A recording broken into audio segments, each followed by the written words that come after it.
Well, hello, and welcome to another episode of Relationship Matters. I am your host, Dr. Darlene Williams-Prades, CEO and founder of Superior Love Forever, where we believe that love should be forever and it should be superior. Today's topic is I love you, but I'm no longer in love with you.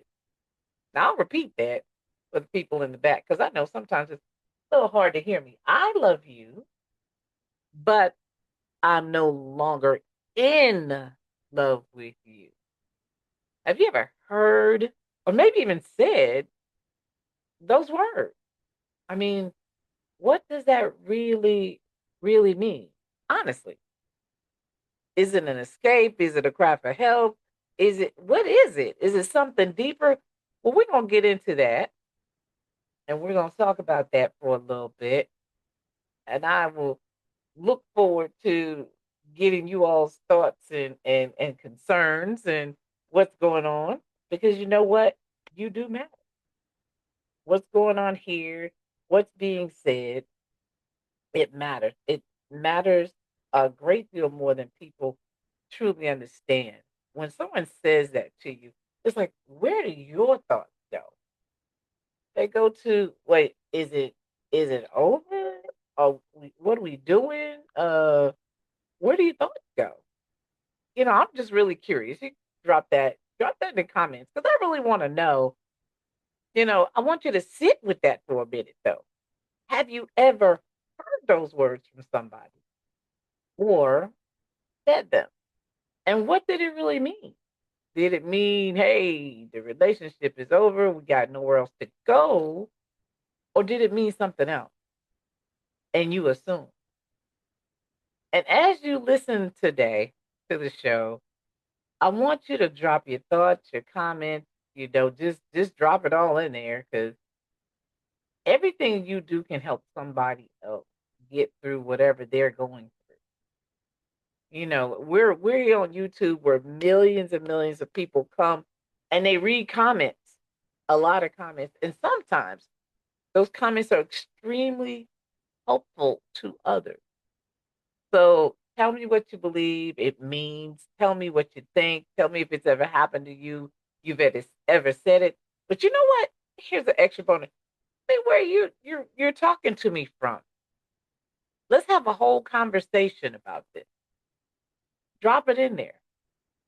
See, there's two sides to this whole situation, especially relationship. Uh, Commitment versus passion. And the thing is, that quick turnaround situation, that's mostly about passion and not commitment. And that slow burn is mostly about commitment, not necessarily passion. And sometimes you got a little combination of the both. But let me give you a quick client scenario. One partner says, I love you for who you are. Listen to that one more time. I love you for who you are. But I don't feel the butterflies anymore. I don't wake up and you're the first thing on my mind. You're the last thing on my heart when I go to sleep. Some people even go so far as I don't pray for you anymore. I just pray for me. I mean, they take it pretty deep. They take it pretty deep. They make it plain. I am no longer in love with you.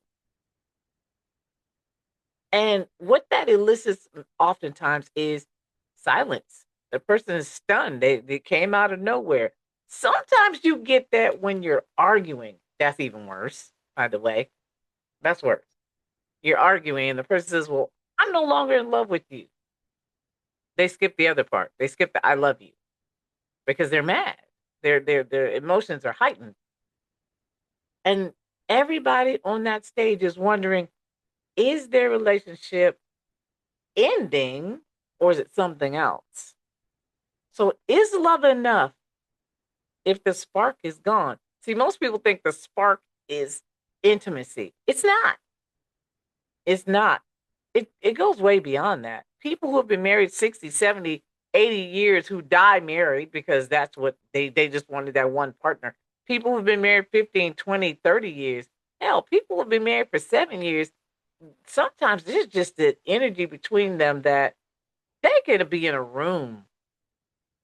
And I'll give you a good example. I'll give you a personal example, actually. My parents could be in a room. My father could be on the other side talking to the fellas. My mom could be on the other side talking to the ladies. And as a child, you're hanging out with kids. But when you look up, you feel it. You look up and you see them look at each other. And it's like that signal. Well, baby, I'm ready to go. You ready to go? And there are no words spoken. None. Not one.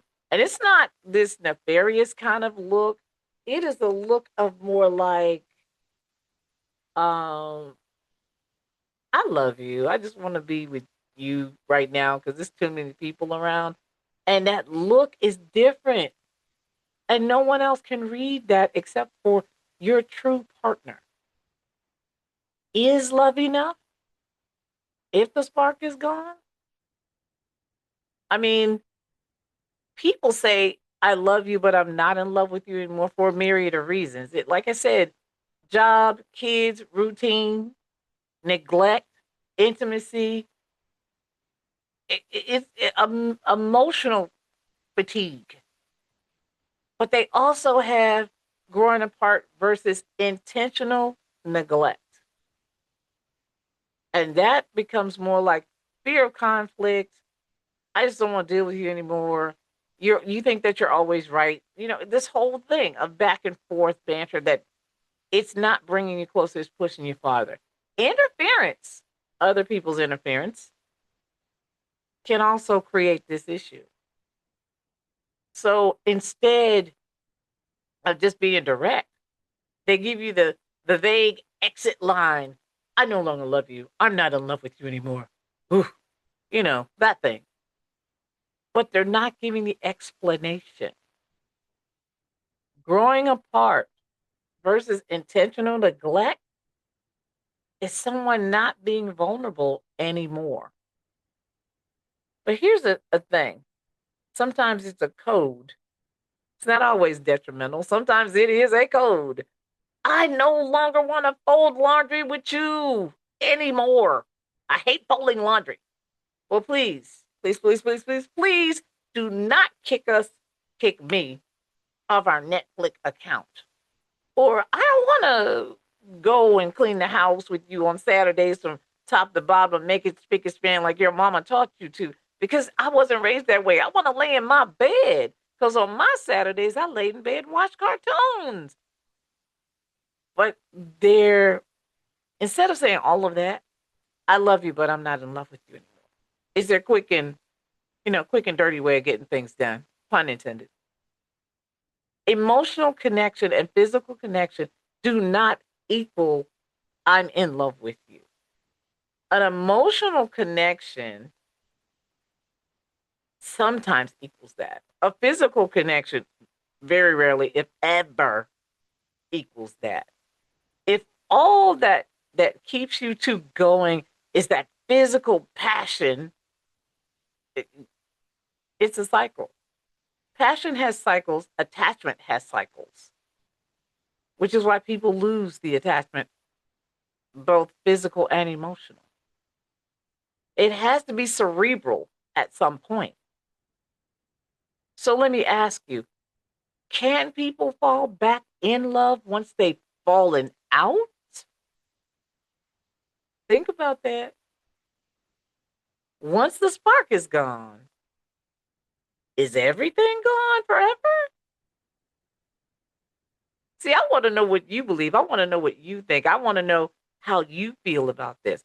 Drop it in the comments. Let's have a whole conversation and tell me where you're commenting from. Talk to me. Talk back to me.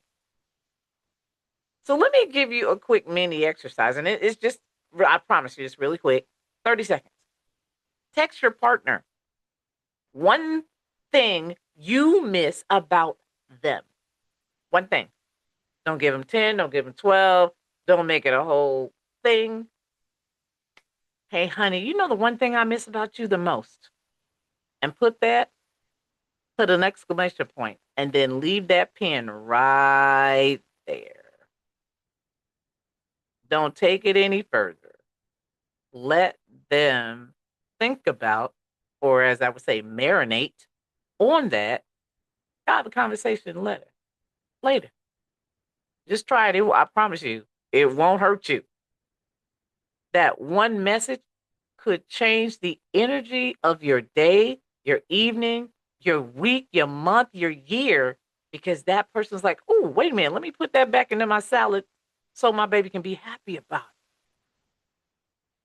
But while you're doing all that, let me give you three very, very direct tips that could be starter tips to change the direction and the trajectory of your relationship. Number one, set aside time where you aren't arguing, fixing, or defending. Just listening. And active listening means you say nothing. You don't make facial expressions. You just take in what they're saying, write it down if you must. And when they're done, formulate the right question. So just listening. Love cannot be healed in silence. You guys have to have a communication, a banter that is not aggressive, a banter that is filled with love, a banter that is filled with where you begin in this relationship in the first place. Because truth is the soil that grows that love. I need you to imagine, you're planting a seed and you want it to grow and grow and grow and grow. That's the first thing. Second thing is rediscover the small acts of love that you guys used to do in the beginning. Sometimes passion isn't hidden in the ordinary. It's in little stuff. Like a gentle touch, a note on the mirror. Do not, ladies, use your lipstick to write "I love you" and forever. Don't just put little sticky note, little sticky note. I tried that lipstick thing. It's not fun. Not trying to get that lipstick off of that mirror. Or preparing someone's favorite meal. Guys, do you know what her favorite meal is?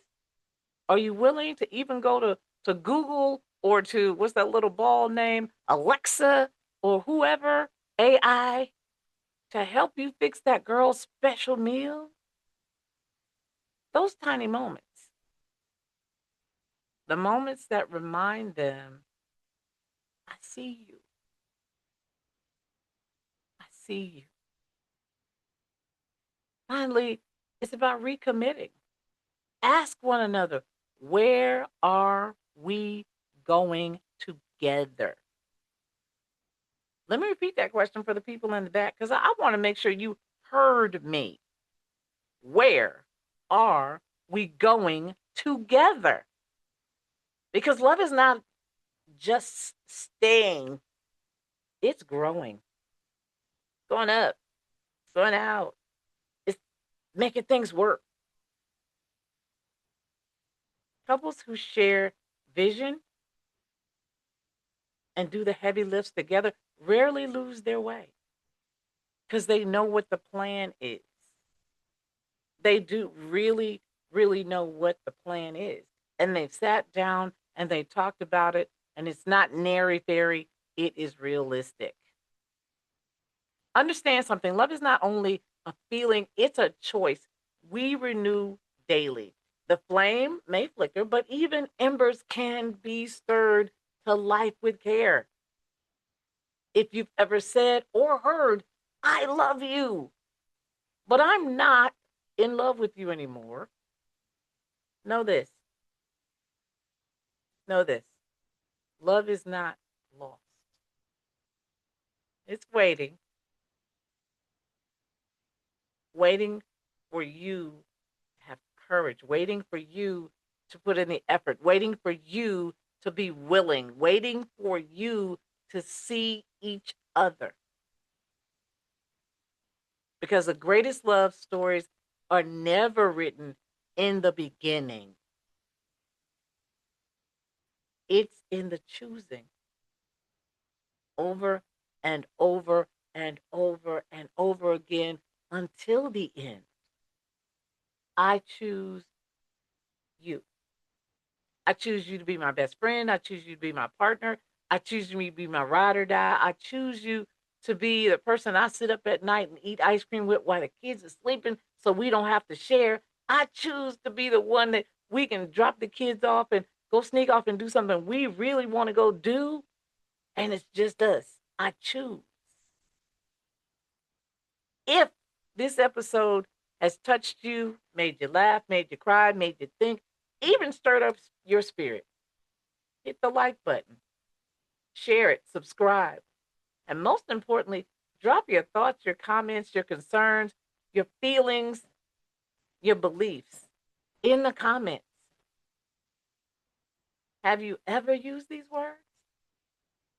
Have you ever said them, heard them? Let's be real. Let's do some adulting. And at the same time, let's heal together. I am your host, Dr. Darlene Williams-Prades. I am the CEO and founder of Superior Love Forever LLC. And this has been another episode of Relationship Matters. Until next time, choose love, choose legacy. Bye for now.